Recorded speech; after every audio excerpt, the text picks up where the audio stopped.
Hi, I'm Patrick Reagan. Welcome to the Network Security, Part 4, Type of Network Attacks, Part 2. During this video, we continue our discussion on types of network attacks with discussions on-path attacks, also known as man-in-the-middle attacks, social engineering attacks including phishing, and malware. As always, stick around for the practice questions at the end to test your knowledge and to help you prepare for the Network Plus exam. If you find this video helpful, don't forget to click the like button. If you have not already, subscribe to the Pat Has Your Back channel for more tech training content and technical know-how. An on-path attacker, also known as the man-in-the-middle attack, places himself between two devices, often a web browser and a web server, intercepting or modifying communications between them. These attackers can collect information and even impersonate either of the two agents. An on-path attack occurs when an attacker positions themselves on a known digital path, intercepting and manipulating online traffic. They wait for patterns in an individual's or system's behavior and then intervene. Most man-in-the-middle attacks unfold in two primary stages. Interception, where the attacker gains access to the communications path. They might use a rogue Wi-Fi access point or evil twin to lure victims into connecting, or using ARP spoofing on a local network to trick devices into sending traffic to the attacker's machine instead of the router. Decryption and manipulation. If the traffic is encrypted, the attacker uses tools like SSL stripping to downgrade the connection to an unencrypted version and present fake SSL certificates to trick the user's browser. Once decrypted, the attacker can harvest login credentials, banking details, or inject malicious code. Common types of man-in-the-middle attacks include Wi-Fi eavesdropping, where they set up a public unencrypted Wi-Fi hotspot with legitimate sounding names to monitor all connected traffic. ARP and DNS spoofing, which manipulates local network addresses or domain records to reroute traffic to the attacker's system. Session hijacking, where they steal session cookies or authentication tokens to take over an active user account without needing a password. And email hijacking, where they gain access to email accounts to monitor transactions and send fraudulent payment instructions to customers or partners. Protecting against man-in-the-middle attacks requires a multi-layered defense strategy focused on encryption, rigorous authentication, and proactive network monitoring. It starts by securing endpoints that include keeping software updated, such as operating systems, browsers, and applications, to mitigate vulnerabilities. For individuals, use a VPN on public networks. A virtual private network creates an encrypted tunnel for your data, preventing eavesdropping on public or untrusted Wi-Fi from reading your traffic. Enforce HTTPS. Only use websites with the padlock icon or HTTPS in the address bar. You can use browser plugins like HTTPS Everywhere to force secure connections. Heed browser warnings. Never ignore connection is not secure or invalid SSL certificate alerts, as these are primary indicators of an active interception attempt. And lastly, phishing resisting MFA. Use FIDO2 security keys or biometric authenticators rather than SMS-based codes, as a modern adversary in the middle attacks can now proxy traditional MFA prompts in real time. For organizations, implement Zero Trust architecture, which adopts a never trust, always verify model that continuously authenticates every user and device trying to access the network. Deploy network security features including the following: Dynamic ARP inspection, or DAI, that blocks ARP spoofing by validating ARP packets against a trusted database of IP to MAC address bindings, dropping any packets that contains invalid or conflicting information. DHCP snooping, which prevents rogue DHCP servers from redirecting traffic to an attacker. Enforce strong encryption standards, including disabling legacy protocols like TLS 1.0 and 1.1, and mandate TLS 1.2 or 1.3 with strong ciphers across all internal and external services. Monitor for anomalies. Use AI-powered threat detection in Microsoft Sentinel or similar SIM to identify unusual network behavior, such as the sudden latency spikes or unauthorized local proxies. And use network segmentation. Use VLANs and microsegmentation to isolate sensitive data, ensuring that even if one segment is compromised, the attacker cannot move laterally. A replay attack is a type of cyber attack where valid data transmission is maliciously or fraudulently repeated or delayed. In a replay attack, the attacker intercepts data sent over a network, such as login credentials, authorization tokens, or a transaction request, and then retransmits it to the original recipient. This can cause the recipient to unknowingly accept a request that has already been processed, potentially allowing unauthorized access or actions to be taken. Common examples of replay attacks include authentication replay, where the attacker intercepts a valid user login request and replays it to authenticate themselves as the victim. Transaction replay, where in a financial setting, an attacker would replay a transaction request to transfer funds to their own account. And network communications, where we're replaying old network messages, such as messages to unlock a device in a system that doesn't differentiate between new and old data.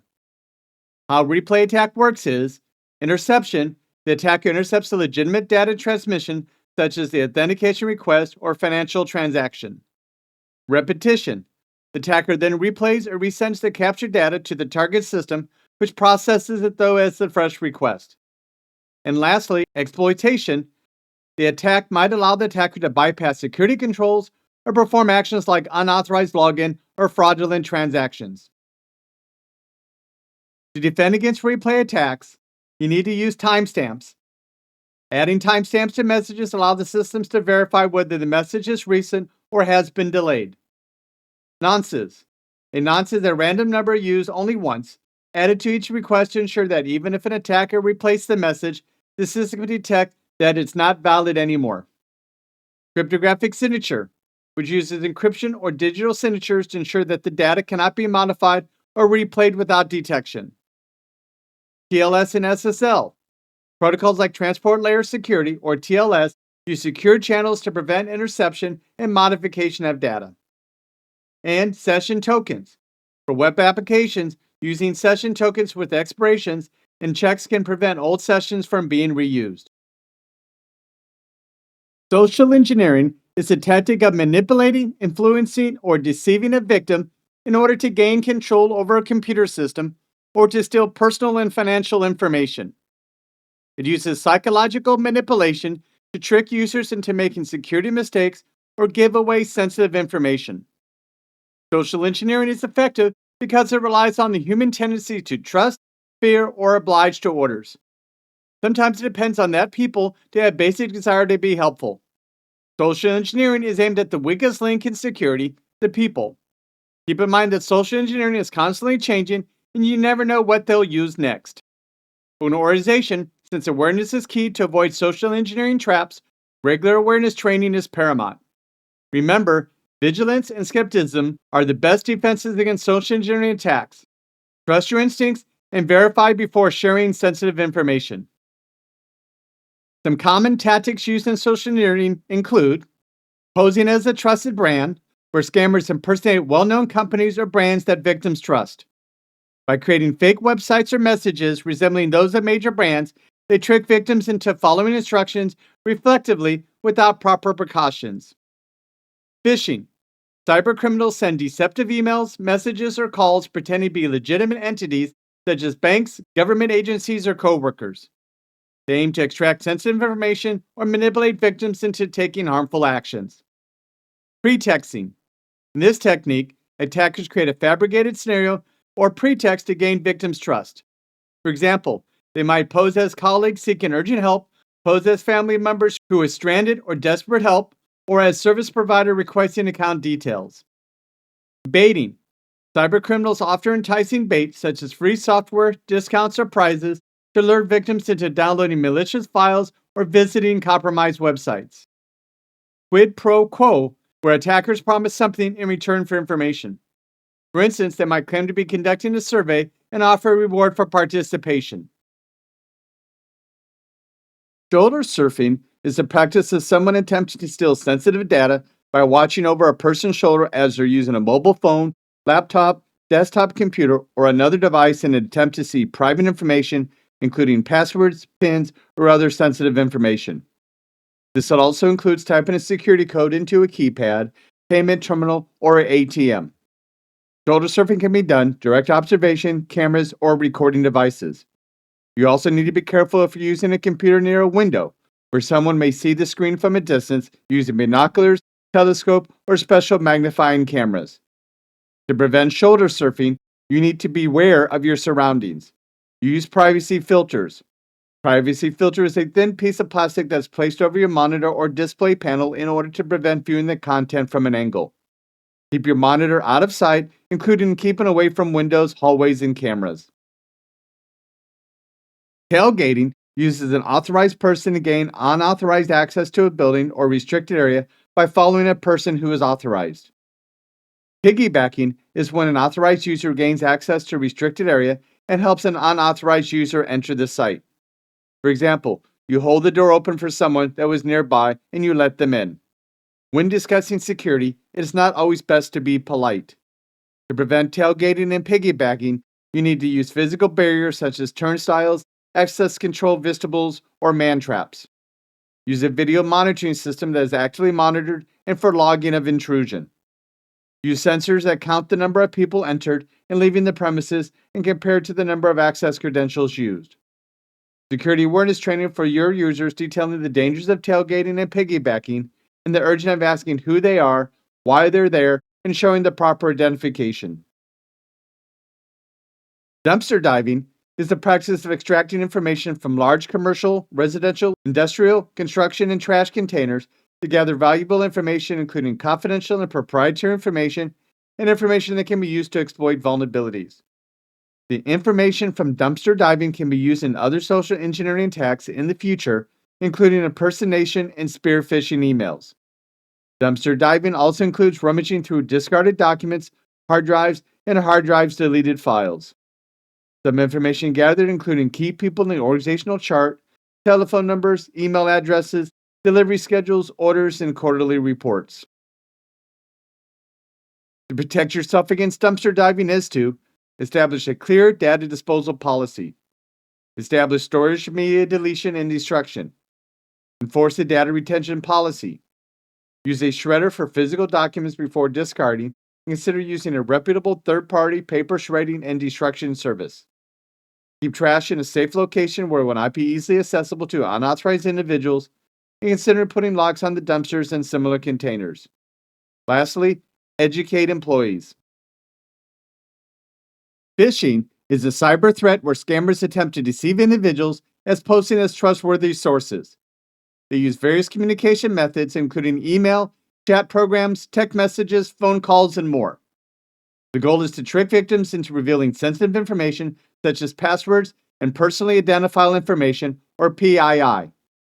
These attackers send countless fake emails and texts globally and hoping to exploit unsuspecting people and gain access to their bank accounts or credit cards. The steps of phishing attack include target selection.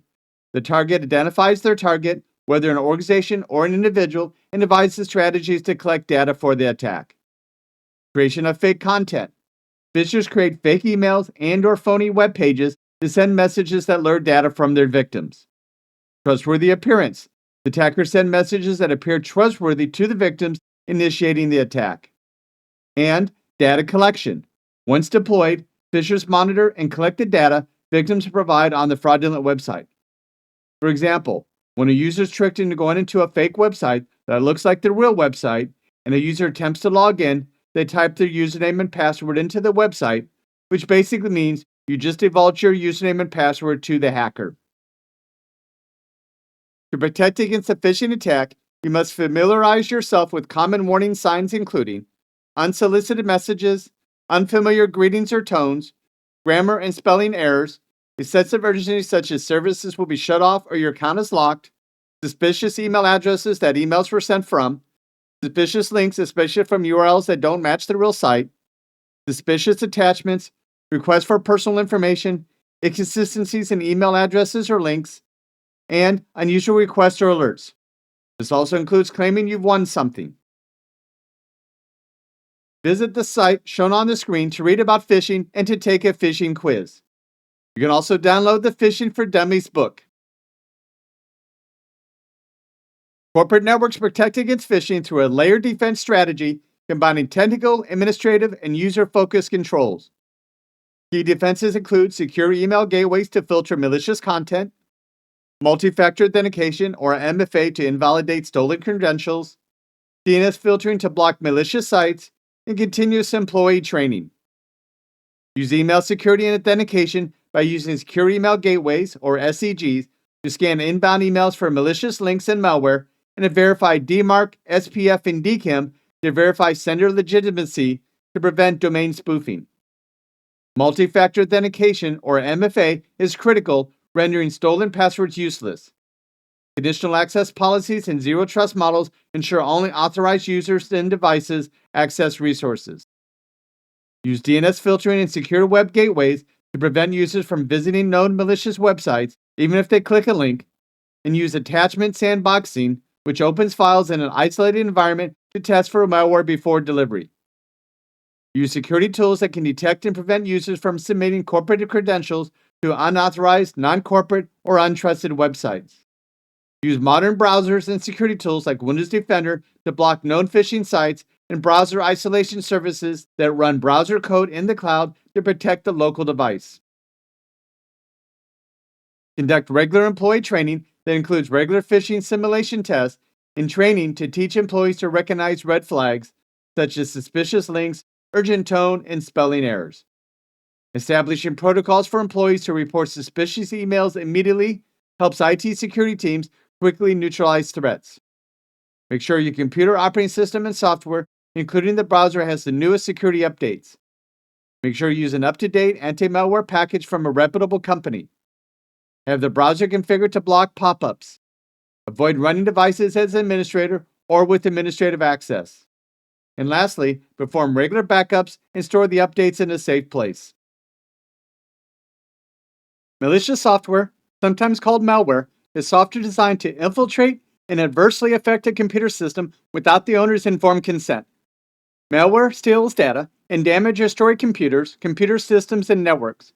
It is usually associated with viruses, worms, Trojan horses, spyware, rootkits, ransomware, and dishonest adware. As a network administrator or computer technician, it is important to know how to identify malware, how to remove malware, and how to protect a computer from malware.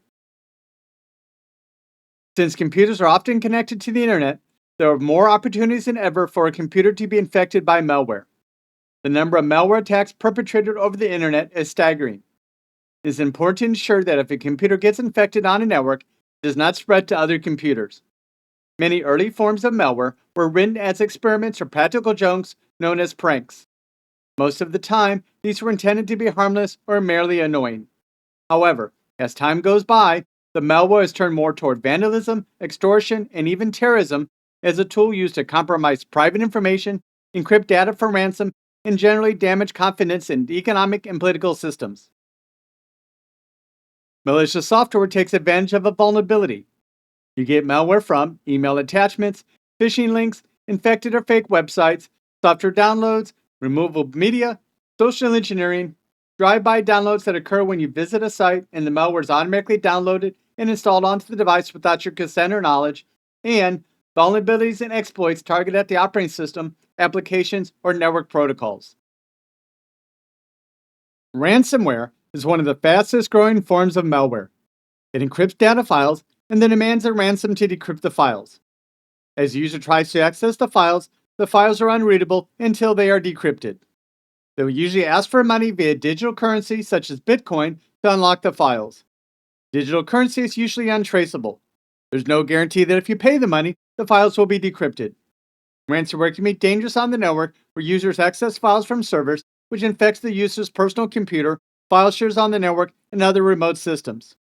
Ransomware attacks are typically carried out using a Trojan horse from a website or through email. Ransomware also considered a denial-of-service attack, which prevents the user from accessing the files. Ransomware can cause downtime and cost people hours of lost work. To protect against malware, organizations and companies should manage operating systems and application security updates to ensure that all systems are getting the newest updates. Deploy and manage a reputable anti-malware package on all clients and servers so that all necessary options are enabled and the anti-malware package is up to date. Use a solution that scans incoming emails for spam, phishing attacks, and malware, and that will check for attachments and links. Check for malware in cloud-based file repositories such as storage repositories such as OneDrive, SharePoint, Box, and Dropbox. Create and enforce an equipment use policy. Establish an education program about malware, phishing attacks, strong passwords, and not to run programs or access drives that you cannot identify its origin. That includes reminders and regular refresher training. Lastly, perform periodic security audits. Endpoints significantly expand the attack surface of a network by acting as its most numerous and diverse entry points. Estimates suggest that 70% of all successful breaches originate from endpoints. How endpoints impact the attack surface include each device, laptop, smartphone, or IoT sensor serves as a doorway to the network. As organizations adopt remote work and bring your own device policies, the traditional security perimeter dissolves, creating thousands of new, often unmanaged connection points. Once an attacker compromises a single endpoint, they can use it as a bridge to bypass firewalls and move laterally to a high-value internal system such as servers or databases. Endpoints are the primary interface for users, making them the most common target for human-centric exploits like malware, phishing, and social engineering. Many endpoints, particularly Internet of Things devices, lack robust built-in security and are often unpatched or left with default credentials, creating hidden backdoors that IT teams may not even know exist. This data is frequently accessed, processed, and stored on endpoints. These devices are the final stage for data theft and ransomware deployment. To prevent endpoints from being used as entry points or launchpads for network attacks, we must shift from a parameter-only defense to a defense-in-depth model that hardens the individual devices. To reduce the exploitable surface area of each device, you have to harden the device configuration. Patch everything automatically by using automated patch management for operating systems, third-party apps, and firmware to close known vulnerabilities. Turn off unnecessary ports and protocols and applications to minimize potential doors for attackers. Enable built-in defenses, including always keep host-based firewalls, secure boot, and disk encryption such as BitLocker and FireVault active. If the attacker can't easily log in or escalate the permissions, they can't use the endpoint to attack the rest of the network. Restrict standard users from having local administrative rights. Users should only have the minimum permissions needed for their role. Require MFA for all logins, especially for remote access, and privilege accounts to render stolen passwords useless. Adopt a zero-trust architecture based on never trust, always verify model, where every connection request is authenticated and authorized regardless of whether it's inside or outside of the network. Even if an endpoint is compromised, these measures prevent the attacker from moving further. Use network microsegmentation by dividing your network into small, isolated zones, which limits lateral movement by ensuring a compromised laptop and marketing cannot communicate with the database servers and finance. Use application allow listing, which only permit pre-approved trusted applications to run.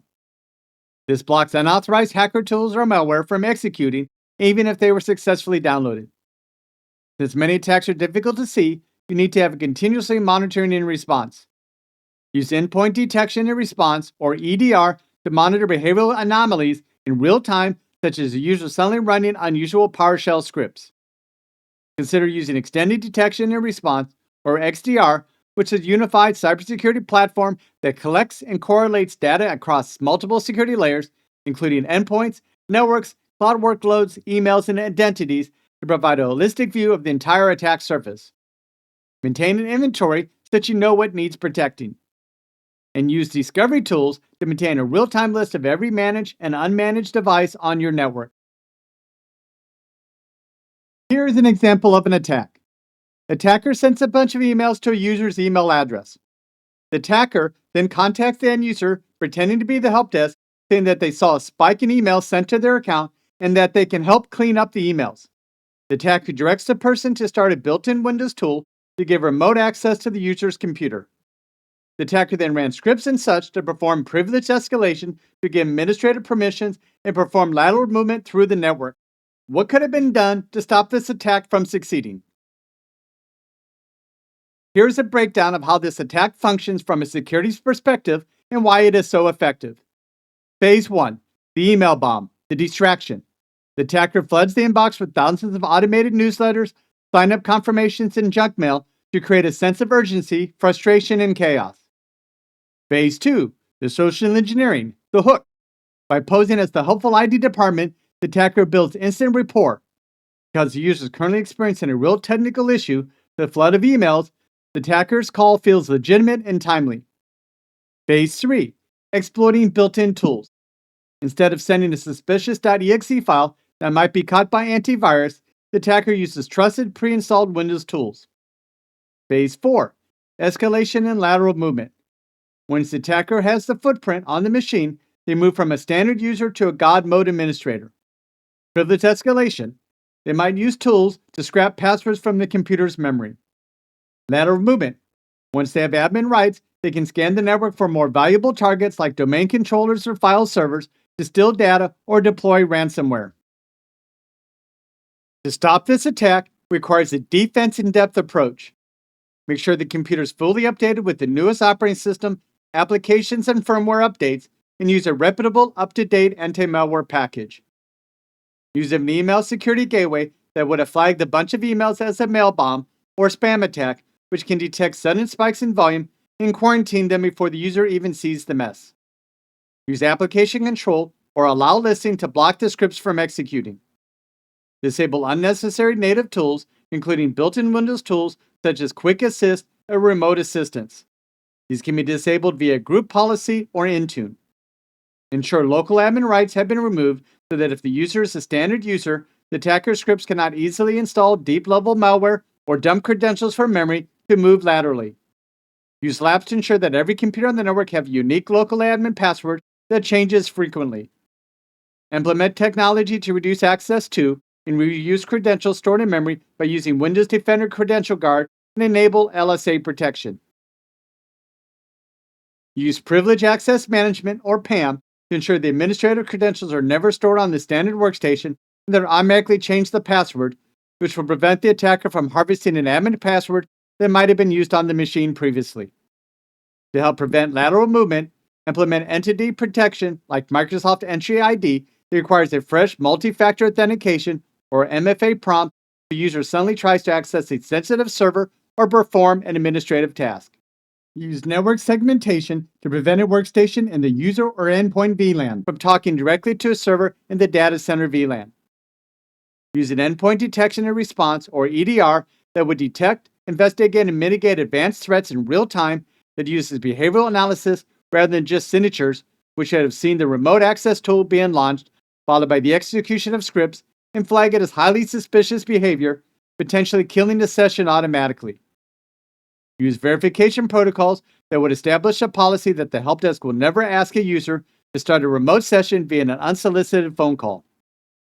Help desk should use a verified callback or ticket system process. And include security awareness training that trains users to recognize phishing or voice phishing and cover it if an email emergency happens at the same time as a helpful phone call that this is a major red flag. Question. Network administrator walks into a data center and notices an unknown person is following closely. The administrator stops and directs the person to the security desk, which the following attacks did the network administrator prevent.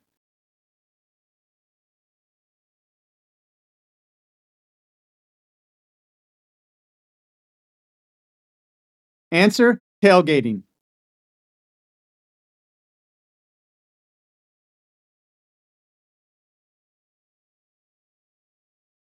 Question. ARP spoofing would normally be part of what?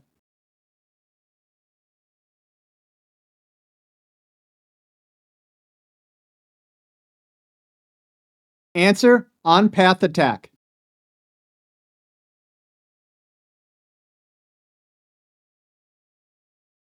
Question. You're concerned with an on-path attack and wants to provide encryption of fully qualified domain names in outbound communications. Which of the following best describes the protocol that provides the proper security layer for internet communications?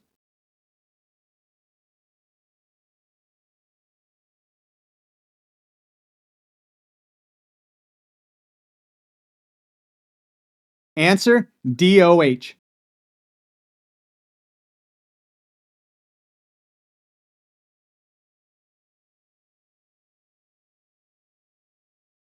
Question.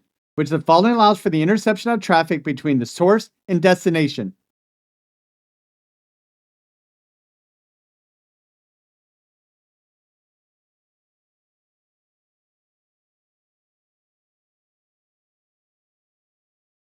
Answer: on-path attack.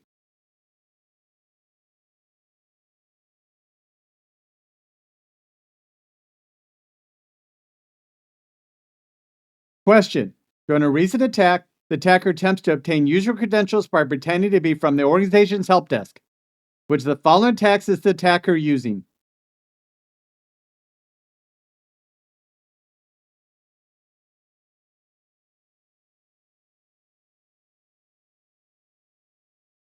Answer: social engineering.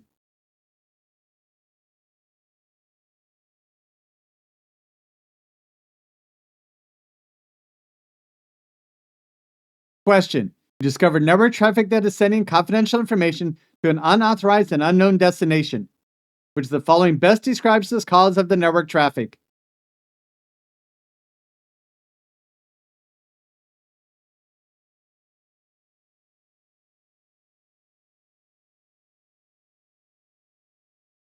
Answer: malware.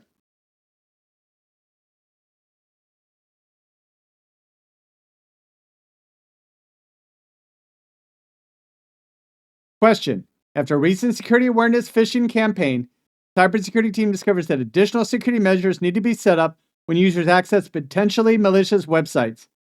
Which of the following security measures will at best address this concern?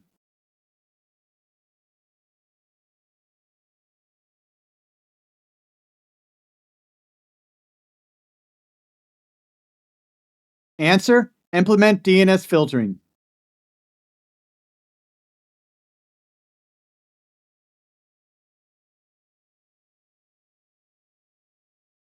Question: you're attempting to access an online banking site on a mobile device while in a public place. Which of the following are you most likely to experience?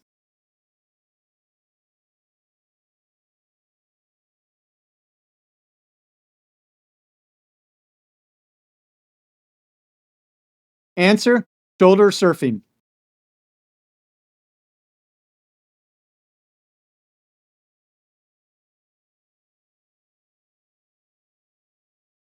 For more information, visit these sites.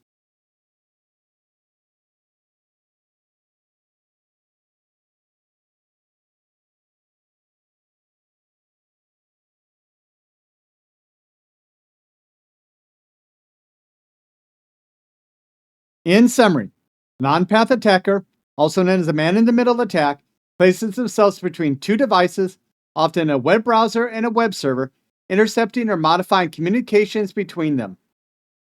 Social engineering is the tactic of manipulating, influencing, or deceiving a victim in order to gain control over a computer system or to steal personal and financial information.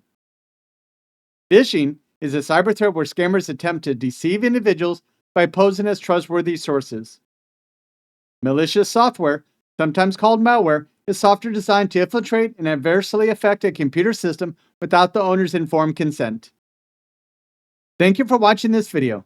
The next video will be Network Security Part 5, Physical Security. If you like this video, click the like button, and if you have not already, subscribe to the Pat Hedger Back channel. Thank you.